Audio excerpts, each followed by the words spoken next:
வணக்கம் நண்பர்களே, welcome to all RS Thoothukudi Vivasayi YouTube channel. நான் உங்கள் ஆர்எஸ் ராஜகோபால். இன்றைக்கி நம்ம தோட்டத்தில் முருங்கைக்காய் பறிச்சுட்டு இருக்கோங்க. இன்றைக்கி நம்ம வீடியோவில் என்ன பார்க்க போகிறோம்னா, நம்ம தோட்டத்தில் நம்ம என்ன ரகமான முருங்கை மரங்கள் வச்சுருக்கோம், இந்த ரகங்களை நம்ம மார்க்கெட்டிங் பண்ணுறதுல என்னென்ன பிரச்சனைகள் இருக்குது, இல்லை பிரச்சனைகள் எதுவும் இல்லையாங்கிறத நம்ம முழுமையாக இந்த வீடியோவில் பார்ப்போங்க. வாங்க வீடியோக்குள்ளே போகலாம். நமக்கு தூத்துக்குடி மாவட்டங்க. தூத்துக்குடி மாவட்டத்தில் திருச்செந்தூர் பக்கத்தில் நமக்கு அனத்தலைன்னு ஒரு சின்ன கிராமங்க. இங்கே தான் நாங்கள் ஒரு 7-8 வருஷமாகவே முருங்கை விவசாயம் பண்ணிட்டு வரோங்க. இந்த முருங்கை விவசாயத்தை பொறுத்த வரைக்கும் எங்களுக்கு இந்த பிஏ தானியலுங்கிற ரகத்தை தான் நாங்கள் ஒரு 7-8 வருஷமாகவே வச்சு பயிரிட்டு வரோம். அதே சமயம் நம்ம இப்போ தான் ஒரு 2 வருஷமாக இந்த நோபுளுங்கிற ரகத்தையும் நாங்கள் பயிர் செஞ்சுட்டு வரோங்க. எங்களை பொறுத்த வரைக்கும் கரும்பு எங்கள் பகுதியில் கரும்பு ரக முருங்கை சரியாக காய்க்காதனால நாங்கள் இந்த பிஏ தானியல் முருங்கையை தான் நாங்கள் மேக்சிமம் பயிர் செஞ்சுட்டு வரோம். நம்ம இப்போ தோட்டத்தில் பறிக்கிறதுமே பிஏ டேனியலுங்கிற ரகம் தாங்க. இது போக நம்ம இப்போ நோபுளுங்கிற ரகமும் வச்சுருக்கோம். அந்த நோபுள் ரகம் எங்கள் தரைக்கு கொஞ்சம் நல்லா தாங்க காய்க்குது. அதனால் நம்ம மேக்சிமம் இந்த பிஏ டேனியலும் இப்போ அதுக்கு அடுத்தபடியாக இப்போ ஒரு 2 வருஷமாக இந்த நோபுளுங்கிற ரகத்தையும் நாங்கள் விவசாயம் பண்ணிட்டு வரோங்க. பொதுவாக முருங்கைக்காய் மார்க்கெட்டிங் பண்ணுறதுல இந்த காலத்தில் பெரும் அளவு பிரச்சனைகள் எதுவுமே இல்லைங்க. ஆனாலும் இதில் என்ன ஒரு பிரச்சனை இருக்குன்னா, மழை டைமில் நம்ம இப்போ பறிக்கிற பிஏ தானியலுங்கிற ரகம் கலர் ரொம்ப சேஞ்ச் ஆயிருங்க. அதாவது காய் மரத்தில் அதிகமாக இருக்கும்போது மழை பெஞ்சிச்சுன்னா காயோட கலர் கொஞ்சம் கலர் மாறிடுது. அதனால் நமக்கு விலை குறைவாக போகுதே தவிர நமக்கு மார்க்கெட்டிங் பிரச்சனையில் இந்த ரகம் எந்த ஒரு பிரச்சனையுமே உண்டாக்குறது இல்லைங்க.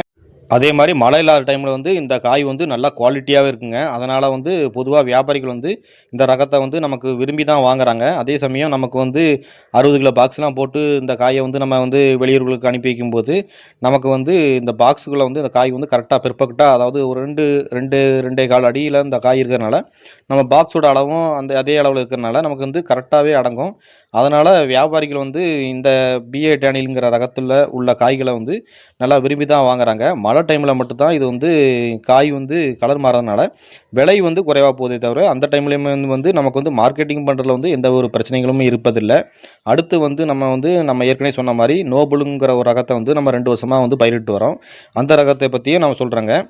அந்த நோபுளுங்கிற ரகம் நமக்கு காய் கொஞ்சம் லென்த்தாக இருக்குங்க. அந்த லென்த்தாக இருக்கிறனால இது என்ன ஒரு பிரச்சனைனா, மார்க்கெட்டிங் பண்ணுறதுல, அதாவது நமக்கு எப்படி சொல்லணும்னா, நம்ம 60 கிலோ பாக்ஸ்லாம் அந்த காயை நமக்கு சரியாக போட முடியல. அதே சமயம் நம்ம இப்போ அந்த பாக்ஸ் போடுறதுல நம்ம சாக்கு வச்சு தான் நம்ம சாக்குக்குள்ளே தான் பாக்ஸ் வச்சு போடுவோம்.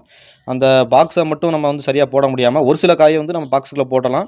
ஆனால் மற்றபடி எல்லா காயும் இந்த நோபுள் ரகத்தில் நம்ம பாக்ஸில் போட முடியல. அதனால் தனியாக அதை ஒரு கெட்டு மூலமாக கட்டி சாக்குக்குள்ளே வச்சு தான் நம்ம அனுப்ப முடியுது. அந்த ஒரு பிரச்சனை தான் அதில் இருக்குதே தவிர மறுபடியும் அந்த ரகத்துலேயும் இந்த நோபுள் ரகத்துலேயும் எந்த ஒரு மார்க்கெட்டிங் பிரச்சனை பெரிய அளவில் இல்லை.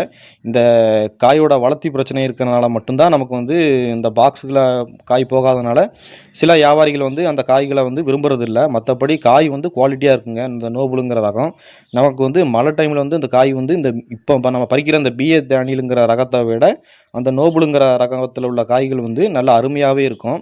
அதனால் மழை டைமில் இந்த நோபுள் ரகம் முருங்கை நல்லாவே விலை போகுதுங்க. நம்ம இப்போ பறிக்கிற அந்த பிஏ டேனியலுங்கிற ரகத்தை விட அந்த நோபுள் ரகம் மழை டைமில் நல்லா கூடுதலாக ஒரு குறைஞ்சது ஒரு 10 ரூபா 5 ரூபா வித்தியாசத்துலையாவது விலை கூடுதலாக தான் போகுது. அதில் ஒரே ஒரு பிரச்சனை அதோட வளர்த்தி பிரச்சனை தான்.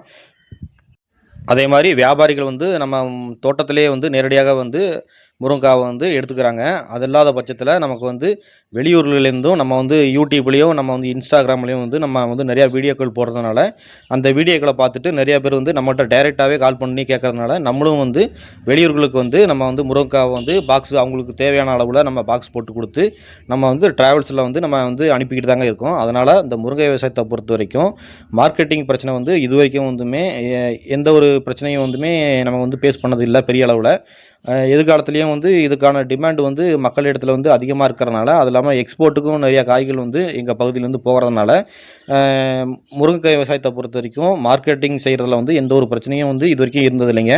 வீடியோ பிடிச்சிருந்துச்சுன்னா லைக் பண்ணுங்கள். மறக்காமல் நம்ம சேனலை